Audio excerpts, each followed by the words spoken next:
हिंदी भाषा के सुविख्यात कवि, आलोचक, समीक्षक, कहानीकार एवं उपन्यासकार गजानन माधव मुक्तिबोध की प्रारंभिक शिक्षा उज्जैन जिले में हुई। उनका जन्म 13 नवंबर 1917 को मध्य प्रदेश के मुरैना जिले में श्योपुर गांव में हुआ। 1954 में एमए करने के बाद वे राजनांदगांव के दिग्विजय कॉलेज में प्राध्यापक पद पर नियुक्त हुए। मुक्तिबोध विद्यार्थी जीवन से ही बेहद अध्ययनशील थे। आर्थिक संकट कभी भी उनकी अध्ययनशीलता में बाधक नहीं बना। राजनांदगांव उनकी कार्यस्थली ही नहीं, अध्ययन स्थली भी था। यहाँ रहते हुए उन्होंने अंग्रेजी, फ्रेंच तथा रूसी उपन्यासों के साथ जासूसी उपन्यासों, वैज्ञानिक उपन्यासों, विभिन्न देशों के इतिहास का गहन अध्ययन किया। मुक्तिबोध हिंदी साहित्य की स्वातंत्र्योत्तर प्रगतिशील काव्यधारा के शीर्ष व्यक्तित्व थे। हिंदी साहित्य में सर्वाधिक चर्चा के विषय में रहने वाले मुक्तिबोध को प्रगतिशील कविता और नई कविता के बीच एक सेतु के रूप में माना जाता है।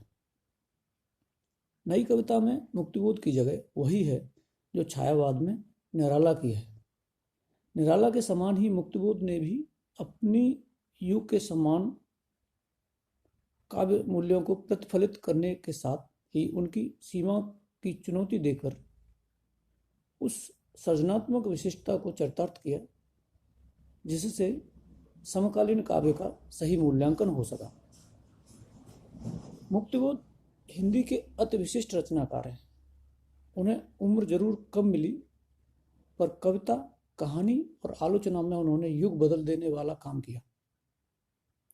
मुक्तिबोध पहली बार अज्ञेय द्वारा संपादित तार सप्तक में अपनी कविताओं के साथ अवतरित हुए।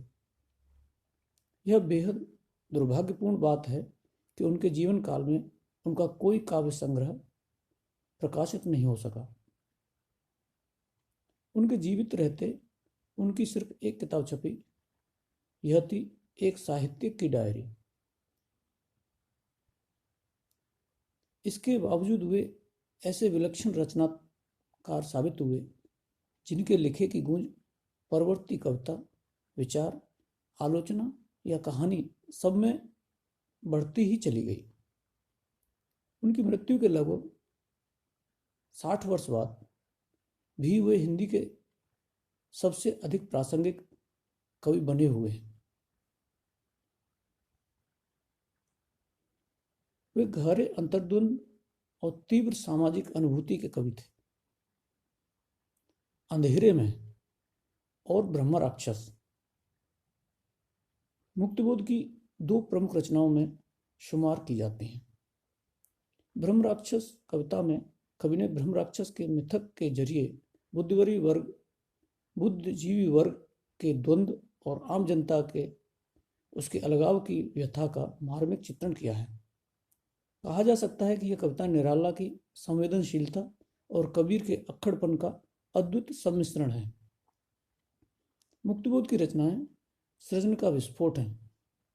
वे सजग चित्रकार की भांति दुनिया को सुंदरतम उकेरना चाहते हैं। वे चाहते हैं कि उजली उजली इबारत, मगर अंधेरे बार बार उनकी राह रोक लेते हैं। अंधेरे के चक्रव्यूह में घिरे वे अभिमन्यु की तरह अकेले ही जूझते हैं, अनवरत, लगातार। यह युद्ध कभी खत्म नहीं होता, चलता ही रहता है उनके भीतर। वे लड़ते हैं आजीवन, क्योंकि उन्हें लगता है कि उन जैसों के हाथ में सच की विरासत है, जिसे उन्हें आने वाले समय को, पीढ़ी को ज्यों का त्यों सौंपना है। मुक्तिबोध ने कविताओं के अलावा कहानियां भी लिखी। उनकी कहानियां भी कविताओं का ही विस्तार और कई बार उनका पूर्वाभ्यास लगती हैं। कहानियों में भी वही जटिलता और संश्लिष्ट बिंबों द्वारा प्रयोग की जाने वाली भाषा मौजूद है, जो उनकी कविताओं की विशेषता है। मुक्तिबोध ने हिंदी आलोचना में भी महत्वपूर्ण योगदान दिया। उन्होंने कामायनी एक पुनर्विचार पुस्तक के जरिए कामायनी पर चली आ रही तमाम बहसों को एक नए स्तर तक उठा दिया। उन्होंने कामायनी को एक विशाल फैंटेसी के रूप में पढ़ने की कोशिश की, जिसमें ढहते हुए सामंती मूल्यों की छाया स्पष्ट देखी जा सकती है।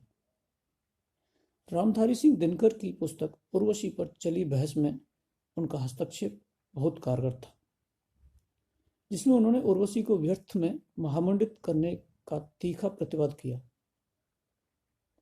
मुक्तिबोध ने भक्ति आंदोलन का भी नए सिरे से मूल्यांकन किया और स्थापित किया कि यह मूलतः निचली जातियों का शोषक जातियों के खिलाफ विद्रोह था।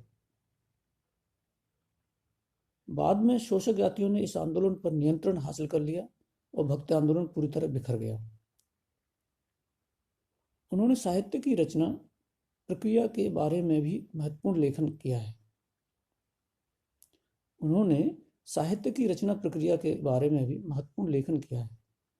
रचना प्रक्रिया के संदर्भ में कला का तीसरा क्षण हिंदी साहित्य की बड़ी उपलब्धि है।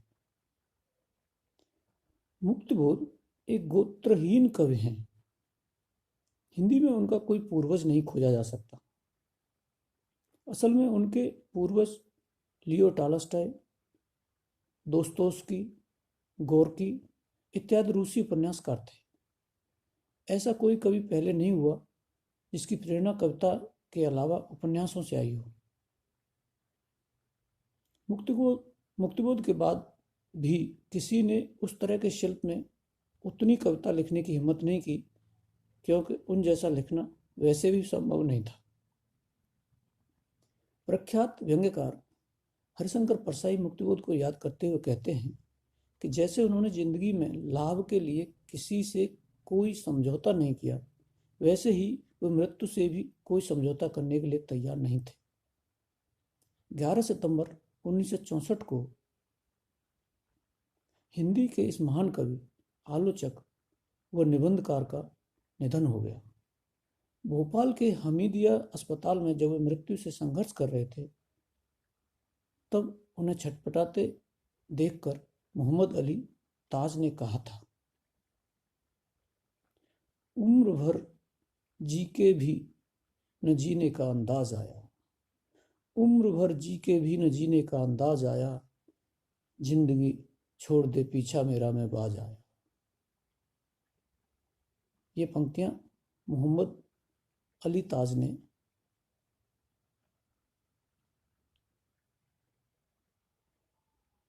जीवन और मृत्यु की लड़ाई लड़ते हुए मुक्तिबोध के प्रसंग में कही।